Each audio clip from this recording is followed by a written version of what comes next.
Welcome back to another house tour. Today we're here in Bali Mansions in Silang, Cavite to feature this 39 million home.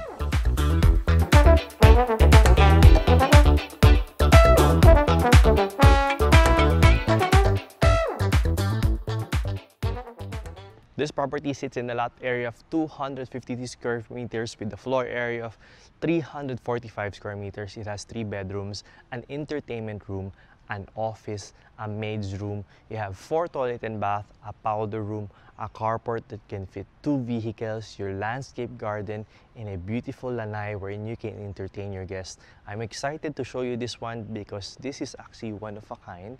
It's a very nice location. You have a very wide road, and in Bali Mansions, what I like very much is the underground utilities. Now, another feature of this property would be here on the side, you have an alley. It's sort of similar, parang pwede natin tawagin na medyo corner lot siya because this side is an alley, it's an open space, so wala kayong katayukit na kapitbahay. As you can see, this also has a wide frontage. On this side will be your carport, and on the other side will be the entryway to the property. Before tayo pumasok doon sa papasok ng bahay, dito muna tayo sa gilid. Let's just explore this. So this property can fit your 2 vehicles na mid-size or even big SUVs, kasyang-kasya po siya. If it's slightly small cars, baka pwede po magtatlo or 4 na kotse dito. Medyo lang ha. I'm not saying na specific, baka mabash ako sa comment section. So as we enter here sa garage, as you can see, naka-stucco finish or medyo industrialist yung design ng ating walls. You have this stone design na mga blocks, and you also have your WPC ceiling. Meron lang konting repair na ginagawa. You have your polycarbonate roofing here on the side to give that natural light, and still meron pa rin siyang covering. It's very nicely done, and you have your beautiful tiles here laid out all over the floor. At least wala na kayong gagawin, you just have to live here. So from the carport, the 2 vehicle carport, will be a pedestrian gate leading to your lanai. And tell you what, this is a very, very beautiful lanai. So yung lanai natin has a landscaping already. It's all stucco finish. You have that Bali feels na vibes na nakikita nyo. You already have your ceiling fan installed here to give you a little bit more air, or you feel breezy. You can put tables and chairs, maybe a small couch, or tables and maybe a dining set so that it's an extension of your indoor dining area.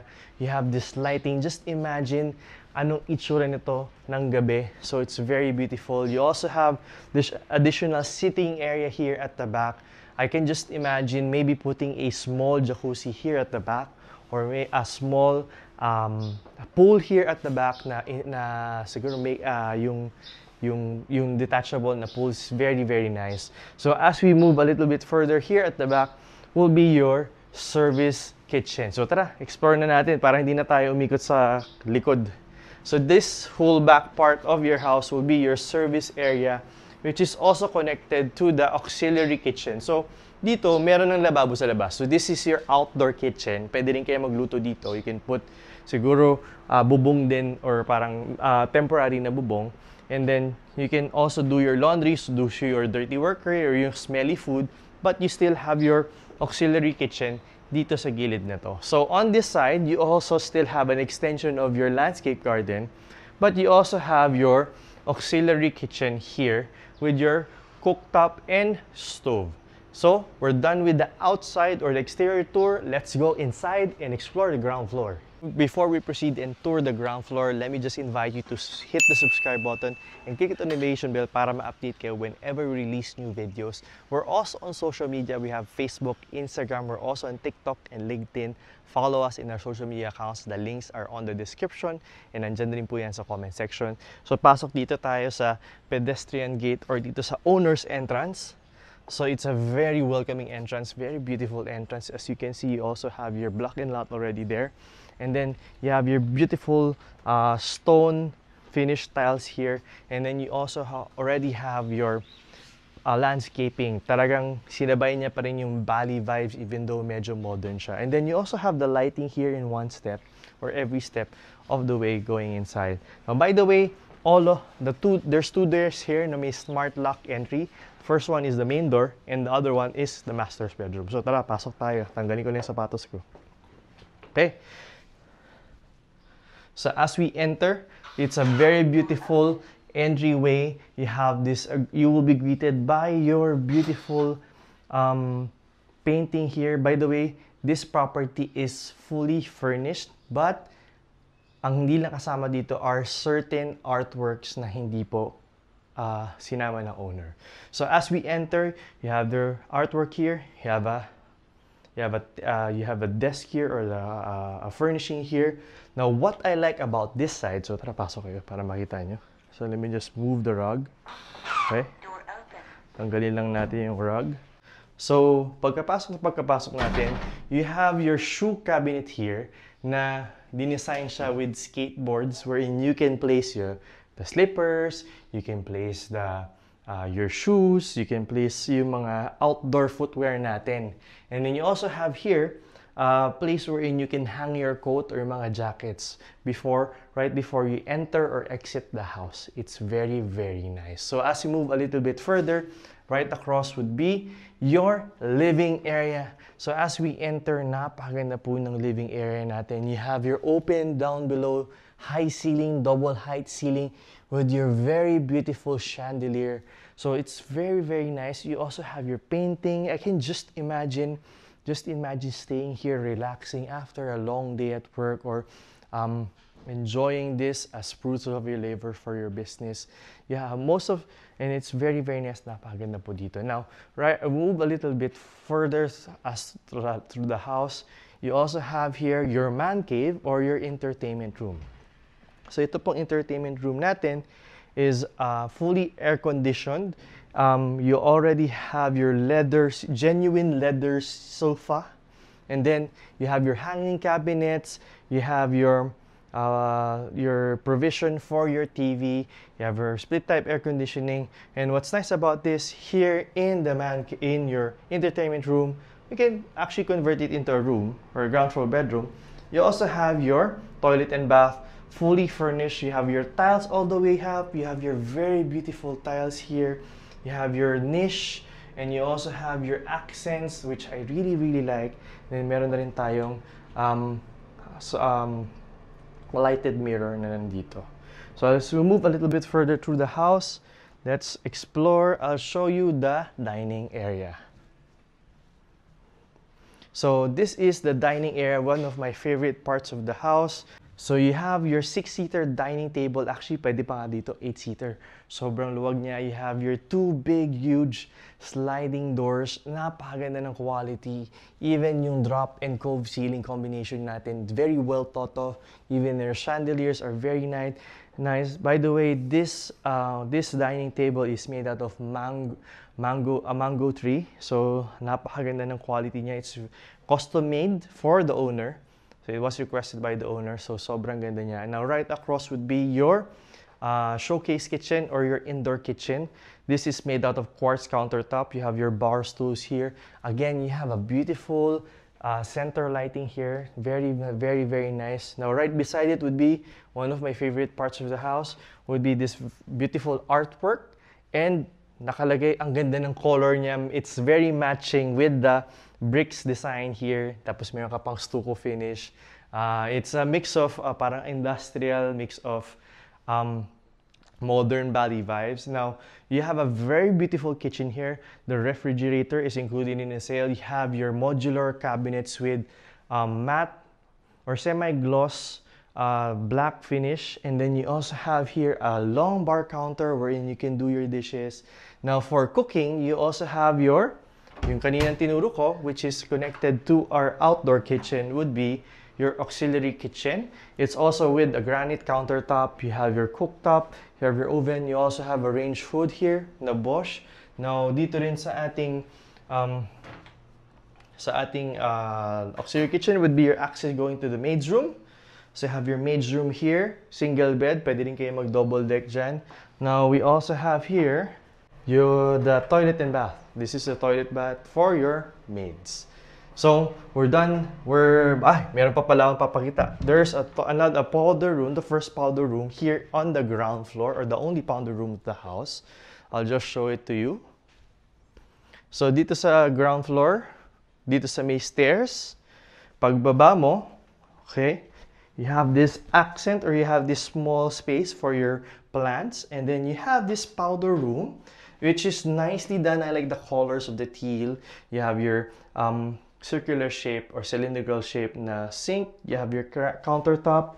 You have your sink, and then you have an artwork here. You have a lot of niche. Actually, what I like about this house, take advantage yung walls. Marami siyang nilagay na niche so that you can put your artwork. If you like to put like mga sculptures or mga small handicrafts or small designs, pwede dito. Welcome to the second floor. Before we explore the whole second floor, let us just admire this beautiful chandelier here, which was imported from the outside the country. Sobrang ganda niya. It actually mixes with the house. It's very nice. Now, if you would notice, all throughout the tour, marami tayong iba-ibang chandelier here.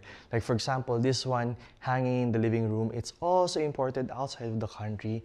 It's very nice. It mimics a branch wherein nabasa lang ng ulan, tapos may droplets. It's very nice. And you also have this one, okay, monkey na design. It's very nicely done, very well thought of. Actually, I can just imagine if you like paintings, if you like to showcase some of the paintings or the artworks that you have, this might be the home for you. Just imagine hanging some of the paintings. Like for example, this one, this is limited edition comics, which is hanged here over the wall. Sobrang wow, diba? And then, you know what? You also have right now here in the family room on the second floor, which has a couch already. You have your center table or sala table. Now, here on the second floor, all of the floorings here are made out of mahogany wood, which is long-lasting and very durable. Now, before we tour you all throughout the house, let me just show you a special feature ng property nito. Now, you have your balcony here. So yung balcony natin has its own outdoor living area. Now, it's already enclosed. Now, if there's actually a privacy screen here, which is also automated. So if you like to enjoy the breeze and you're okay na yung kapitbahay mo makita ka, you can pull it up or you can put it down. So it's very, very nice. It's actually remote controlled, and you can actually enjoy the view of the outside. Now, yung tapat na lote natin has big trees. It's actually, there might be an owner for that lot. But what's nice about this is we can still enjoy it right now kasi wala pa nakatayo dyan ngayon. Okay? So let's go around and I'll show you the other rooms or the rooms here in the second floor, beginning with your office. So it depends on what you would like to do. You can convert it into an office. You can make it into a study, a library. But for the owner, since he's working online, this is his home office. You have full glass. You have a view of the downstairs. You have a view of the inside of the house. And you also have an access going to the balcony. So at least you can open this up. You can just bring your laptop or bring your computer outside and then relax. Okay? Actually, naka-stucco finish pa to. So you also have your blinds here. So if you would like to have some privacy, we have business partners over, medyo private yung pinag-usapan nyo, you can actually close it down. Kasi naka-privacy, naka-privacy na blinds. Okay? So let's explore the other bedrooms of the house. So this is the first bedroom here in the second floor. This is actually designed for 2 kids. So it's already a bunk bed with a lot of cabinet space.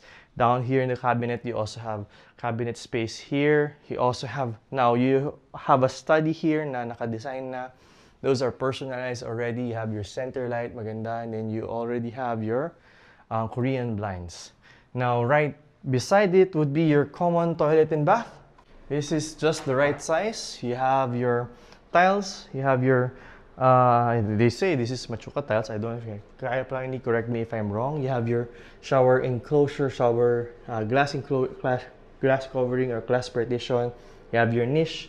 You have your sink, and you also have your shower. Now, this is the baby's room or the second bedroom of the house. So this one also has a access to the balcony. Okay, just to show you that. By the way, again, all of the rooms has air conditioning. And then, by the way, itong mga gamit na to, this is not included in the sale. This is personalized. So, yeah. So let's go to the master's bedroom, which is one of the nicest bedroom that I've seen. It's a good size. By the way, again, the master's bedroom is naka-smart lock entry.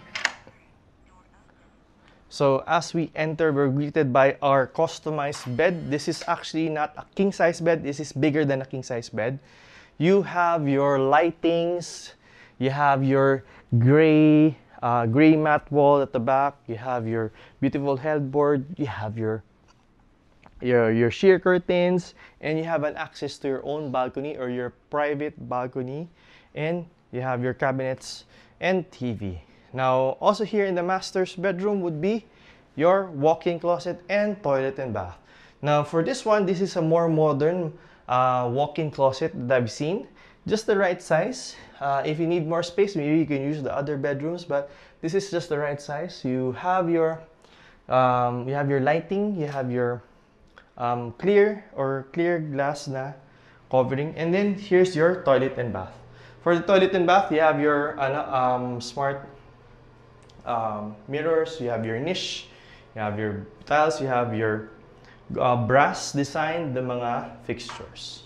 Thank you for watching our house tour today. If you would like to see this property in the actual or schedule a site visit, you can contact us in the contact information posted on the screen.